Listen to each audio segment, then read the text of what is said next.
I guess this is where the speakeasy burned down. How'd Doc ever get mixed up in that? Gale, Zemeckis, and Fine. Attorneys at law. No solicitors. Gale, Zemeckis, and Fine. Attorneys at law. No solicitors.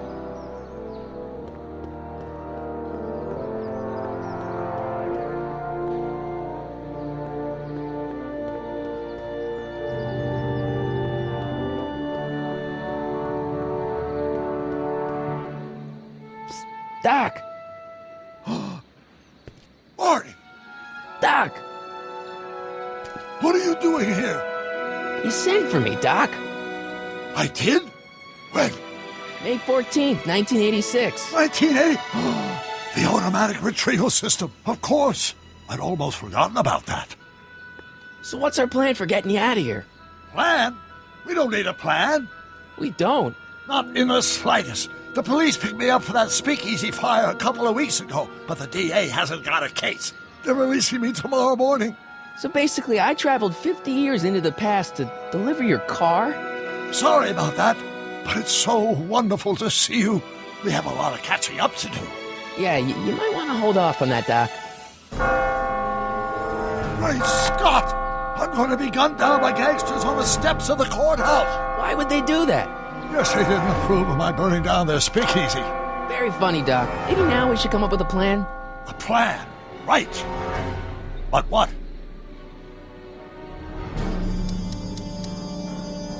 Why don't we tell the authorities? Tell them what? That my friend from the future has proof that I'll be murdered tomorrow?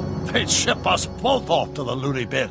And trust me, you don't want to see the inside of a 1931 insane asylum. Why don't I take the DeLorean, go back in time before you were arrested, and stop you from getting caught in the first place? Don't even think about it. Without my unjust incarceration, the events that sent you into the past might never happen, resulting in a paradox of continuum-shattering proportions. Jeez, we've been back together for 5 minutes, Doc, and you're already talking about the end of the universe. I missed that. Don't be ridiculous, Marty. I was only referring to the end of the universe as we know it.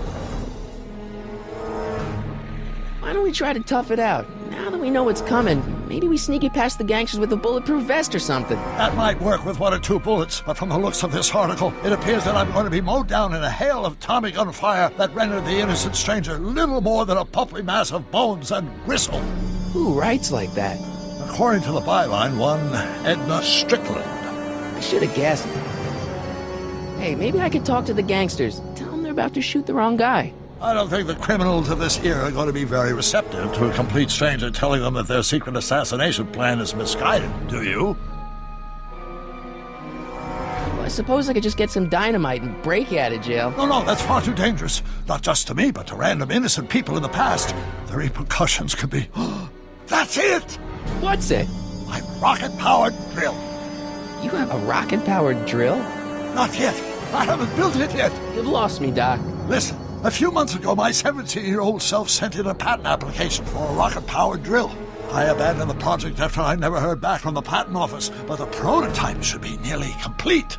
Great, I'll just run back to your lab and... No, I said nearly complete. You'll need me to help you finish it. How the hell am I supposed to sneak a half-finished rocket-powered drill into your cell? Not me! 1931 me! Wait a minute, Doc. You want me to convince your 1931 self to build a rocket-powered drill to break you out of jail? Precisely!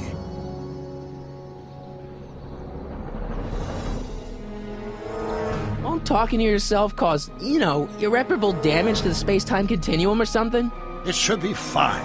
I've already invented the idea of the rocket drill. You've just got to goad my younger self into finishing the prototype.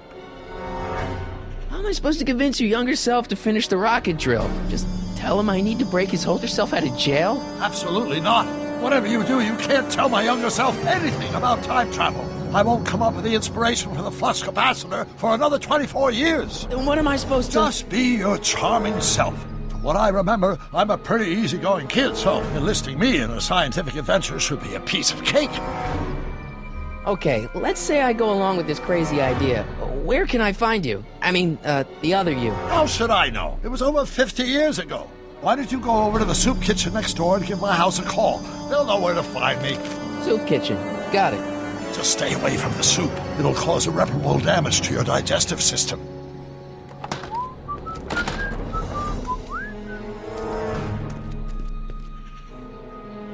I guess I better get started. Don't worry, Doc. I'll get you out of here in no time. I'm not worried. Once you and my younger self put your heads together, you'll be unstoppable.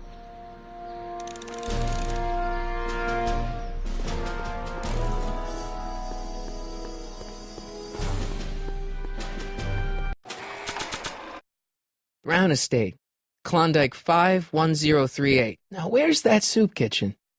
Marty? Ah! This notebook has all of Doc's plans for the flux capacitor and the DeLorean. I'd better make sure it never falls into the wrong hands. I keep this picture of my dad to remind me that even the most hopeless losers can grow up to be pretty cool guys.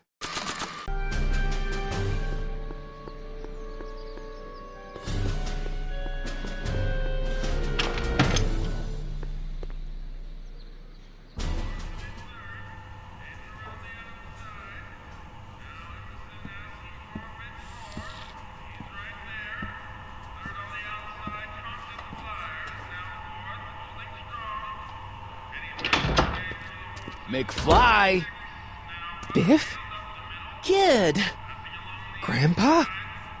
That's Mr. Tannen to you, Artie. What are you doing out here? Well, I was getting kind of hungry, so I figured I'd come down here for some free soup. Just thought I'd come down for some soup. Think, McFly. The DA's throwing around subpoenas like Babe Ruth. I don't think Ruth's a pitcher anymore. Shut it! If one of those subpoenas landed in the hands of my number cruncher, I'd be in a whole lot of trouble. I could even get sent up the river.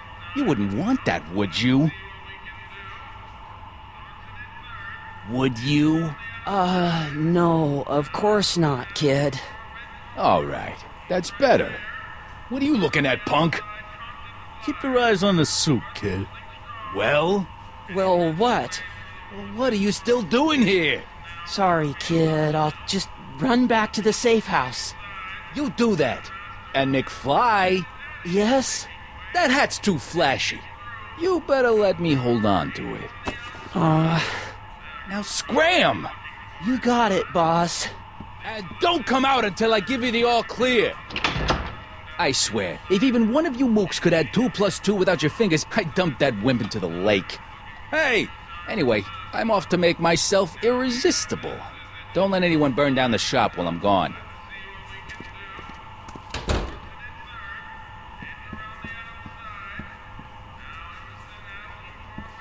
Like a thorn bush in a drunkard's hand is a proverb in the mouth of a fool. Heavy.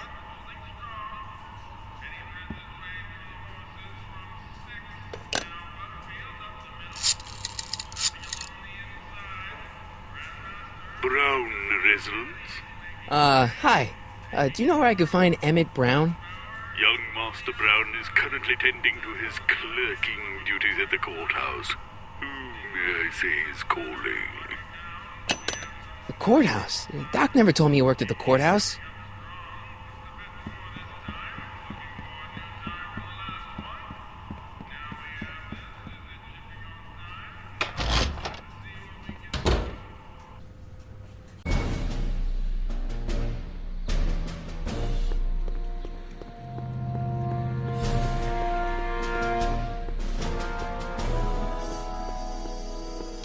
Doc! Marty, have you found my younger self yet?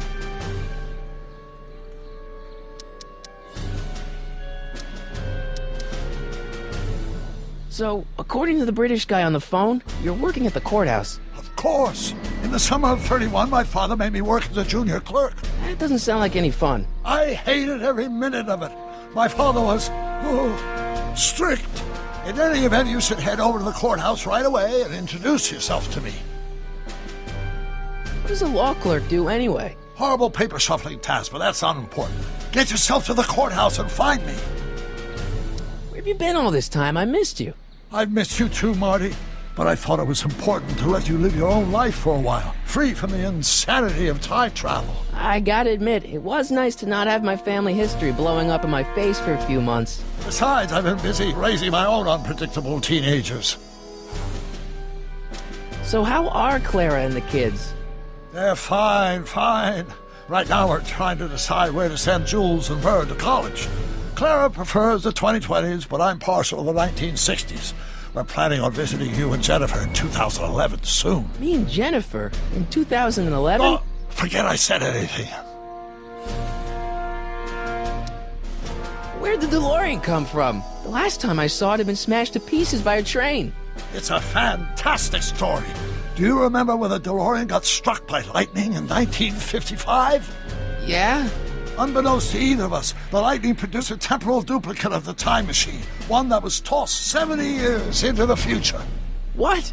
I found out about it during a trip to 2025 and recovered it just in time to stop Riff Tannen from vandalizing the time stream.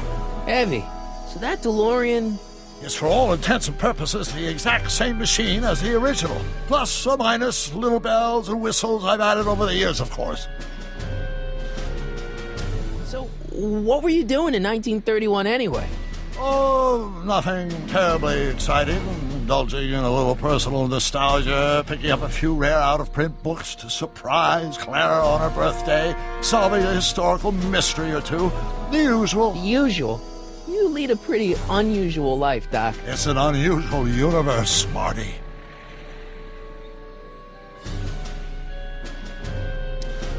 I hate to tell you, Doc, but your last time departed display...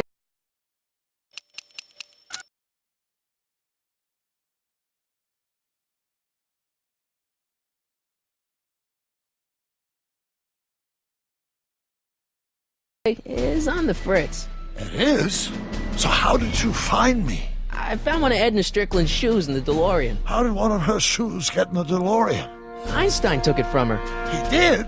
How strange. Heidi almost never attacks people. Not without a good reason, anyway.